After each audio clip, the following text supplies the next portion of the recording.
अस्सलाम वालेकुम। Welcome to another biology lecture. और आज की इस वीडियो के अंदर हम निमोनिया के टॉपिक को डिस्कस करेंगे।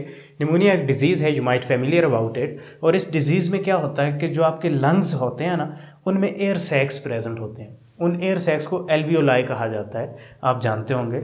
और इन एल्वियोलाइज के अंदर इन्फ्लामेशन होती है और उसके नतीजे में पस या फ्लूइड भरना शुरू हो जाता है। अब फ्लूइड भरना शुरू होता है तो ये एयर सैक्स ठीक से फंक्शन परफॉर्म नहीं कर सकते। सो हमारी बॉडी के अंदर जो ऑक्सीजन का इनटेक हो रहा होता है और कार्बन डाइऑक्साइड बाहर निकल रही होती है, वो फंक्शन प्रॉपरली परफॉर्म नहीं हो पाता। और सम टाइम ये डिजीज़ जो है काफ़ी लीथल होती है, ये जानलेवा भी हो सकती है। सो निमोनिया क्या है? एक इन्फेक्शन है that inflames air sacs in one or both lungs. ये इन्फेक्शन एक या दोनों लंग्स के अंदर ये इन्फेक्शन हो सकता है।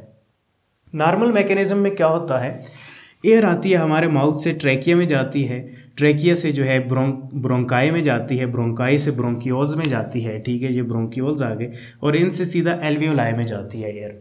एल्वियोलाई के ऊपर कुछ कैपिलरीज लिपटी हुई होती हैं, और एल्वियोलाई से ऑक्सीजन जो है कैपिलरीज में जो ब्लड सेल्स हैं उनमें इंटर होती है, और ब्लड सेल्स से फिर ब्लड के रास्ते पूरे बॉडी में ऑक्सीजन ट्रैवल करती है।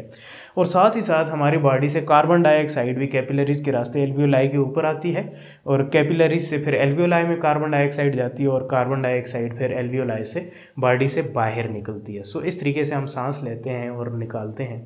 सांस लेने से ऑक्सीजन हमारी बॉडी में जाती है, और सांस बाहर निकालने से कार्बन डाइऑक्साइड बाहर निकल रही होती है। So this is the normal function. But disease form में क्या होता है, डिजीज़ निमोनिया की बैक्टीरिया, फंजाई, वायरस, इन तीनों पैथोजेंस की वजह से हो सकती है। सो हमारा ये टॉपिक जो है, हम चैप्टर प्रोकैरियोट को डिस्कस कर रहे हैं। सो हम बैक्टीरिया की बात करेंगे। सो बैक्टीरिया एंटर होता है, अगर आपकी इम्यूनिटी कमज़ोर है तो बैक्टीरिया इन्फेक्शन काज करता है। इन्फेक्शन काज होता है एल्वियोलाई के अंदर, तो आपके इम्यून सेल्स जो हैं डिफेंड करने आते हैं, इम्यून सेल्स किल करते हैं ऐसे सेल्स को जिन्होंने बैक्टीरिया को इंगल्फ कर रखा है, जैसे कि मैक्रोफेजेस हो गए। इसके साथ साथ कुछ ब्लड सेल्स की डेथ होती है बैक्टीरिया की मल्टीप्लिकेशन के नतीजे में, साथ में बैक्टीरिया कुछ मर जाते हैं। सो ये सारे जो हैं एज अ पस की फॉर्म में एयर सैक्स में जमा होना शुरू हो जाते हैं, जिसे हम बोलते हैं कि एयर सैक्स जो है उनमें फ्लूइड बिल्ट होना शुरू हो जाता है, फ्लूइड फिल होना शुरू हो जाता है। सो फ्लूइड किस चीज़ से मिलकर बना होता है? फ्लूइड और pus form as a result of macrophages, proteins, bacteria and blood cells accumulation. और ये सारी चीज़ें जब डेड होती हैं तो हमारे जो एयर सैक्स हैं, एल्वियोलाई हैं, उनके अंदर ये पस की फॉर्म में जमा होना शुरू हो जाते हैं। सो हम कहते हैं कि फ्लूइड जो है सैक्स के अंदर, एल्वियोलाई के अंदर फिल होना शुरू हो जाता है।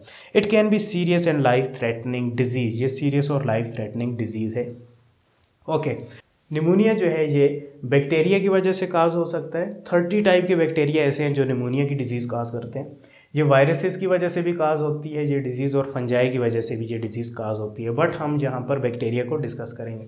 मोस्टली जो बैक्टीरियल निमोनिया होता है वो कौन से बैक्टीरिया की वजह से काज होता है? Streptococcus pneumonia. वैसे तो 30 टाइप के बैक्टीरिया काज करते हैं, बट मोस्टली स्ट्रेप्टोकोकस निमोनिया जो बैक्टीरिया है वो ये डिजीज़ काज करता है, जो कि ग्राम पॉजिटिव बैक्टीरिया और कैप्सुलेटेड है। इसके ऊपर कैप्सूल की लेयर होती है जो इसे प्रोटेक्शन देती है और इन्फेक्शन काज करने में हेल्पफुल होती है।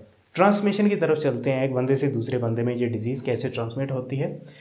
So the disease of pneumonia is transmit from एरोसल droplets, यानी हमारे मुंह से जो ड्रॉपलेट्स बाहर निकलते हैं छोटे छोटे, बात करते हुए, खांसते हुए, छींकते हुए, उन ड्रॉपलेट्स से ये डिज़ीज़ एक बंदे से दूसरे बंदे में ट्रांसमिट हो सकती है, क्योंकि उन ड्रॉपलेट्स के अंदर बैक्टीरिया होता है और वो दूसरे बंदे जब इनहेल करेंगे उनके अंदर भी बैक्टीरिया एंटर होगा, तो डिज़ीज़ काज हो सकती है। साइन एंड सिम्टम्स की तरफ चलते हैं, यानी जब बैक्टीरिया एंटर हो चुका है तो इलामात क्या होती हैं जब आप बीमार होते हैं। Chest pain when you breathe और कफ, चेस्ट में दर्द होता है जब आप सांस लेते हैं या खांसते हैं। कफ में प्रोड्यूस फेलगम, जो खांसी है उसमें बलगम प्रोड्यूस होती है। फटीग, थकावट होती है। फीवर, बुखार होता है। स्वेटिंग एंड शेकिंग, चिल्स, बहुत सख्त सर्दी आपको लगती है। ज़ाहिर बात है जब बुखार होगा तो बाहर का टेम्परेचर डाउन होता है तो सर्दी लगना शुरू होती है। शॉर्टनेस ऑफ ब्रीथ, सांस में दुश्वारी होती है, और क्योंकि आपकी बॉडी को ऑक्सीजन नहीं मिल रही होती तो आप लोग तेज़ तेज़ जो है सांस लेना शुरू होते हैं, तो शॉर्टनेस ऑफ ब्रीथ हो जाता है।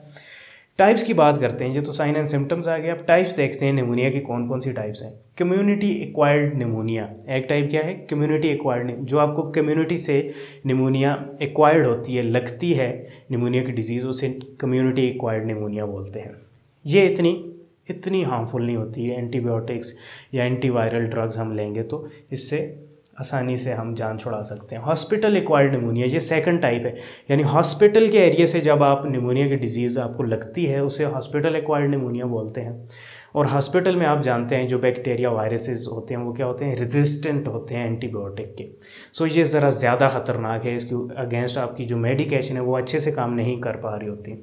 कम्युनिटी और हॉस्पिटल एक्वायर्ड जो निमोनिया है ये बैक्टीरियल, वायरल और फंगल कोई भी हो सकते हैं।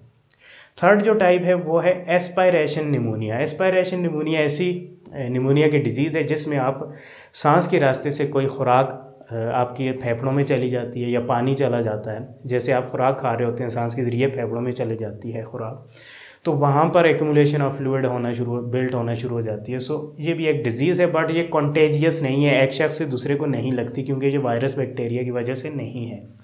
ट्रीटमेंट की तरफ चलते हैं कि निमोनिया को कैसे ट्रीट करना है। एंटीबायोटिक्स फॉर बैक्टीरिया, बैक्टीरियल जो निमोनिया है उसके लिए एंटीबायोटिक्स दी जाती हैं। वायरल अगर निमोनिया है उसके लिए एंटीवायरल ड्रग्स दी जाती हैं, एंटी फंगल ड्रग्स दी जाती हैं एंटी फंगल निमोनिया के अगेंस्ट। और इसके अलावा OTC यानी ओवर द काउंटर मेडिकेशन दी जाती हैं। ओवर द काउंटर मेडिकेशन ऐसी मेडिकेशन है जो कि आपको सपोज़ फीवर है तो बुखार को कम करने के लिए जो दवाई दी जाएगी उसे ओवर द काउंटर मेडिकेशन कहेंगे। सो एक तो एंटीबायोटिक दी जाती हैं जो कि बैक्टीरिया को किल करती हैं, और साथ साथ ओवर द काउंटर मेडिकेशन दी जाती हैं ताकि आपका टेम्परेचर वगैरह भी कंट्रोल रहे। प्रिवेंशन की तरफ चलते हैं, इससे कैसे बचना है या कैसे अपने आप को बचाना है। प्रैक्टिस गुड हाइजीन, साफ़ सुथराई का अच्छा ख्याल रखना है, अच्छी खुराक खानी है। इससे क्या होगा, आपकी इम्यूनिटी स्ट्रांग होगी तो बैक्टीरिया एंटर भी हो जाता है तो बैक्टीरिया को आपकी बॉडी किल कर देगी। गेट वैक्सीनेटेड, जिन जिन निमोनिया की वैक्सीन अवेलेबल हैं वो आप वैक्सीनेशन करवा लें।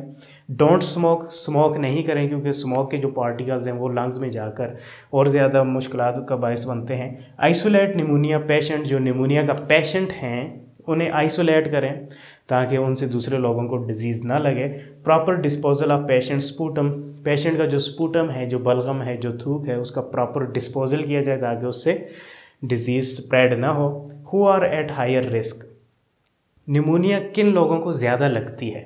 सो ओल्डर देन 65 ईयर एज, ऐसे लोग जिनकी उम्र ज़्यादा है, जो एज्ड पीपल हैं, स्पेशली 65 की एज से ऊपर के लोग, उनमें चांसेस ज़्यादा होते हैं निमोनिया के क्योंकि उनकी इम्यूनिटी कमज़ोर होना शुरू होती है। इसके अलावा चिल्ड्रन जिनकी उम्र 2 साल से कम होती है उनकी इम्यूनिटी भी कमज़ोर होती है, उन्हें भी चांसेस हैं निमोनिया की डिजीज़ लगने के।